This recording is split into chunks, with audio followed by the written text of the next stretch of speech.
Bonjour, dans cette vidéo, nous allons apprendre à calculer le volume d'une pyramide ainsi que le volume d'un cône de révolution.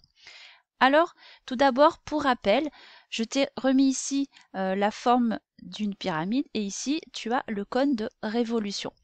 Pour calculer le volume de ta pyramide ou de ton cône de révolution, la base de la formule sera la même. Ce sera toujours l'aire de la base multiplié par la hauteur et divisé par 3.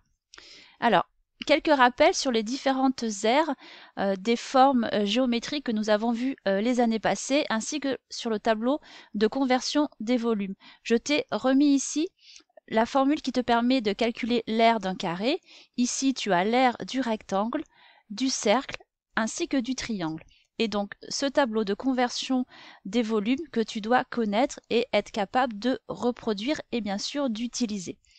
Nous allons calculer ensemble le volume d'une pyramide. Alors, je te propose de travailler sur la pyramide qui se trouve devant toi. C'est une pyramide à base triangulaire. Donc, tu vois bien ici que la base, c'est le triangle ABC et la hauteur qui est là, qui est le segment SK. On connaît la valeur de ce segment, on connaît la longueur AB ainsi que la hauteur de ton triangle. La première chose que tu vas devoir faire pour trouver le volume de ta pyramide, c'est dans un premier temps, c'est de calculer l'aire de sa base. La base, elle est ici, donc c'est un triangle ABC. La formule qui te permet de calculer l'aire d'un triangle, c'est la base multipliée par la hauteur divisée par 2. La base de ton triangle, c'est le côté AB. La hauteur, c'est le côté CH.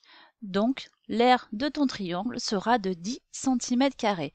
Maintenant que tu connais l'aire de la base, tu vas pouvoir déterminer le volume de ta pyramide. Il te suffira de multiplier l'aire de la base par la hauteur de la pyramide et de diviser par 3.